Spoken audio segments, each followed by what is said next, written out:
pessoal, tudo bem? Faz tempo que a gente não se encontra, né? Mas eu espero que todos estejam bem, todos passando por uma fase muito diferente na vida de cada um, né? Eu também aqui em casa, cuidando da minha família, das minhas filhas, do meu marido, e principalmente cuidando de mim mesmo, né? É extremamente importante que a gente continue e passe por essa fase com muita tranquilidade, com muita serenidade, sempre lembrando dos nossos cuidados, né, dos cuidados com a nossa saúde, cuidados com a saúde da nossa família, e em quarentena esperando que tudo passe o mais rápido possível para que a gente possa voltar à nossa rotina normal. Combinado? Bom, vamos retomar o nosso roteiro de aula, né? E hoje a gente vai falar um pouquinho a respeito do Renascimento, tá? Na apostila a gente tem um capítulo onde o título é A Arte Renasce, tá? Bom, é extremamente importante a gente entender que lá na Idade Média, a, a arte foi considerado a Idade das Trevas. Por que a Idade da Treva? Porque existia uma soberania muito grande da Igreja Católica em relação à valorização do plano espiritual, tá? Então, se acreditava fielmente que tudo acontecia por conta da Igreja Católica, de Deus, do plano espiritual, dos espíritos, e que tudo que a Igreja falava era o correto, né? Aí, o que aconteceu? Aconteceu que começaram a ter algumas mudanças em relação a isso tudo, né? Que foi conhecido como o período da luz. Por quê? Por causa dessas alterações. Nesse período da luz, alguns conceitos foram sendo criados e foram sendo valorizados com mais afinco a questão do ser humano. Tá? O homem foi sendo mais valorizado, coisa que antigamente tudo que se falava e que realmente valia era o que a Igreja Católica falava, né, ditava. Aí a valorização do ser humano começou a ter mais ênfase, certo? Nessa época, o que aconteceu? Essa ideia da valorização do homem e do ser humano não foi divulgada de uma forma muito aberta, certo? Então, primeiro foi sendo passado isso para as classes sociais um pouco mais elevadas, vamos dizer assim, tá? Aonde entravam os pensadores, os críticos, os escritores e os artistas. Foi nessa fase que começou a aparecer a questão dos retratos. Tá? Eu vou mostrar para vocês aqui. Vou compartilhar minha tela.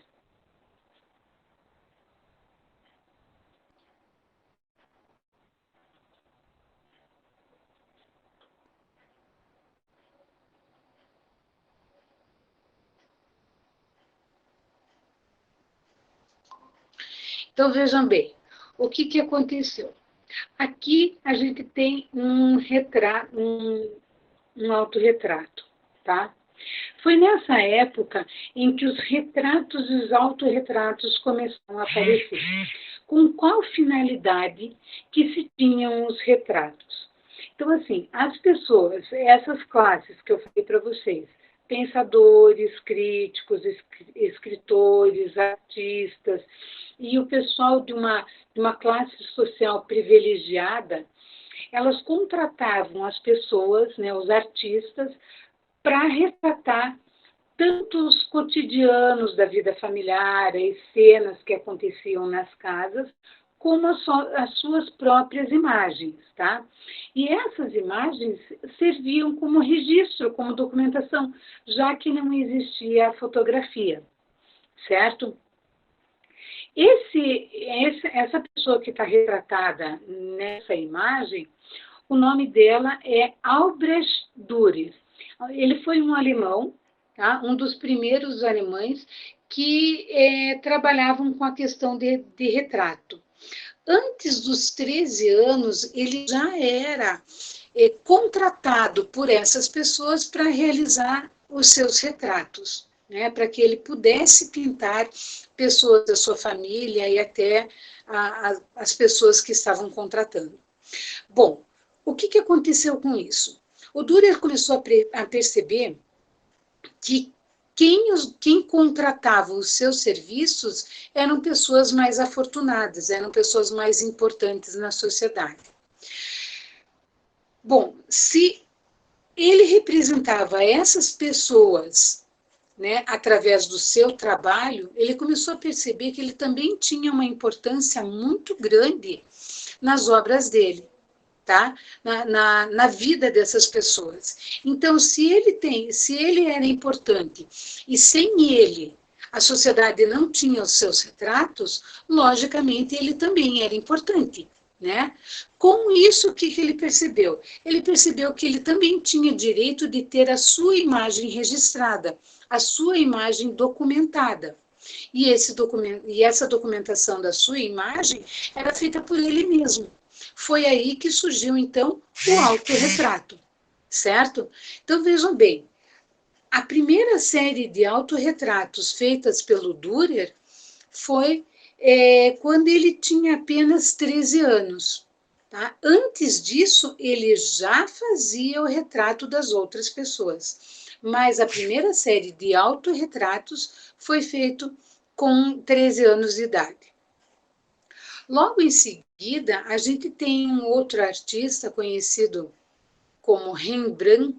Ele é bem conhecido, é esse aqui da imagem, tá? O Rembrandt foi o artista que teve o maior número de autorretratos realizados, tá? Então, se vocês perceberem, aqui a gente tem uma clareza muito grande da questão do claro e do escuro, né? A gente tem tanto o claro quanto o escuro na imagem. A gente tem uma fidelidade muito grande nos detalhes da pessoa, né? E esse autorretrato ele era feito através de observação por espelho, tá? Vejam bem, eu falei para vocês que o Rembrandt foi o artista que teve o maior número de telas de autorretratos pintados. Durante toda a sua vida, ele fez uma série de 100 autorretratos. E nessas obras todas, a gente consegue perceber, principalmente, a modificação física que ele foi tendo durante toda a sua vida. Essa tela aqui é uma tela do início de carreira, um pouco onde ele está um pouquinho mais novo, né? Aqui, ó, eu vou mostrar para vocês uma imagem aonde ele está numa fase mais avançada da vida, tá? Então, vejam só, dá para perceber bem a diferença, né? A marcação das linhas de expressão do artista, a modificação do cabelo, né? A gente ainda tem bem marcado a questão do claro e escuro, né? Da fidelidade do modelo, né? Do que ele via através do espelho, tá? E agora eu vou mostrar para vocês algumas outras obras que foram feitas por outros artistas. Olhem aqui, ó.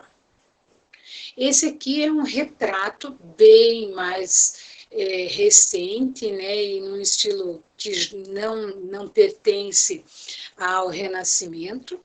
Foi uma obra feita pelo Pablo Picasso. Tá?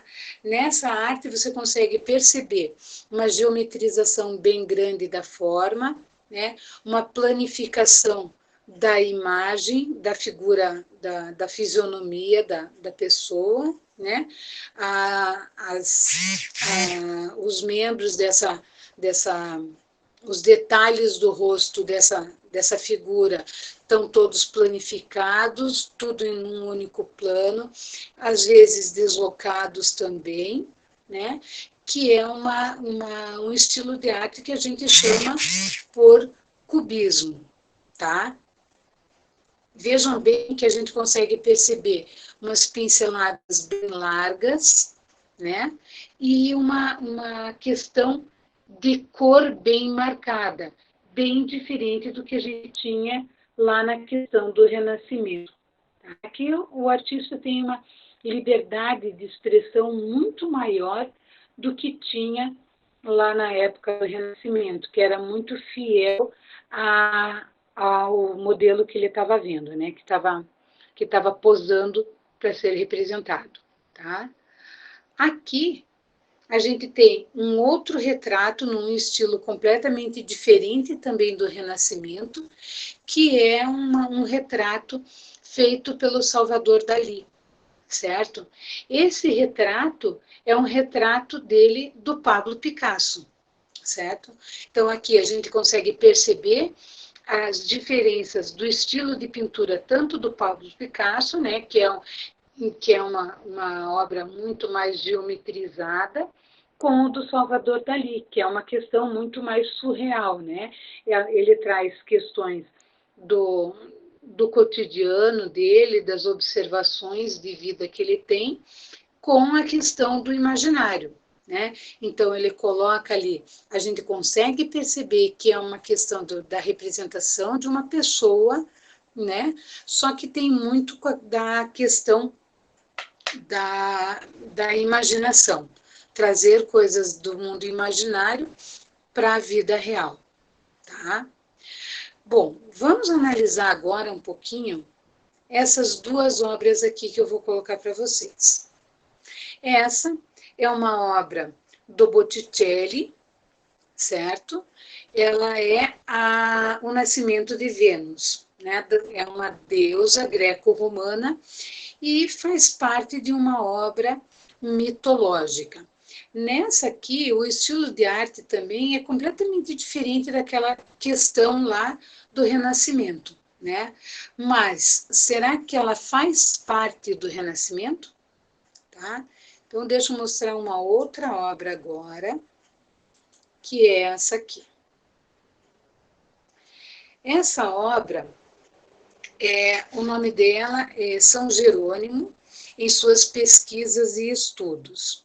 A gente consegue perceber que é uma obra bem de cunho religioso, né, o tema bem religioso, tá? E a gente tem que lembrar que, apesar de conseguir perceber, através dessa figura humana, que ele é um integrante da Igreja Católica, a gente não tem ideia de quem é ele, né? Não está bem claro ali. Né? Ele poderia ser um papa, poderia ser um bispo, mas a gente não tem uma clareza explícita aqui na imagem de quem é esse santo. A gente tem que imaginar que essas duas obras, elas têm temas bem distintos, a primeira com tema, né, a primeira com tema bem mitológico, né, que é o nascimento de Vênus, e essa agora do São Jerônimo, que é uma obra bem religiosa, que valoriza muito a questão do conhecimento e da pesquisa, que antigamente era função primordial da Igreja Católica, tá? Essas duas obras, elas datam do final do século XV, certo? Por volta de 1480, mais ou menos, né? Bom, a Idade Média, ela foi considerada um período, deixa eu interromper aqui, ela foi considerada um período, um período considerado de atraso e de retrocesso em questão da antiguidade clássica, né? Por quê? Pois a Igreja Católica, ela valorizava demais, ela supervalorizava a questão do plano espiritual, deixando de lado as necessidades que o ser humano tinha na sua vida cotidiana, tanto as questões materiais quanto as questões emocionais. Foi lá no final do século, do século XV, né, bem lá no finalzinho da Idade Média, que acontecem algumas mudanças e o surgimento de uma nova sociedade que valorizava fundamentalmente o ser humano, tá? E as suas realizações, os seus feitos, as suas criações e os seus experimentos. Foi aí que começou a surgir o termo que a gente conhece como burguesia. A burguesia, quem eram? Eram os habitantes dos burgos. E o que eram esses burgos? Né? Os burgos eram vilas, tá? Vilas e cidades da época medieval. Essas vilas, essas cidades, elas eram todas cercadas, muradas, com muralhas mesmo.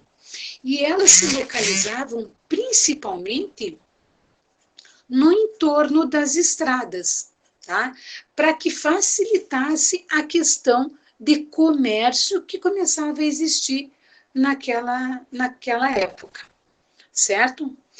Eu gostaria que vocês dessem uma olhadinha na apostila de vocês, nas páginas 4, 5 e na página 6, e respondessem para mim nessa primeira aula, né, as duas questões que se encontram na página 6.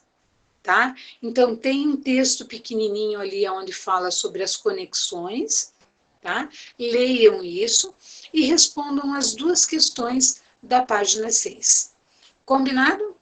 Na próxima aula, a gente continua o tema. Feito? Um beijo grande, pessoal. Continuem estudando por aí. Falou? Um beijo grande. Tchau, tchau.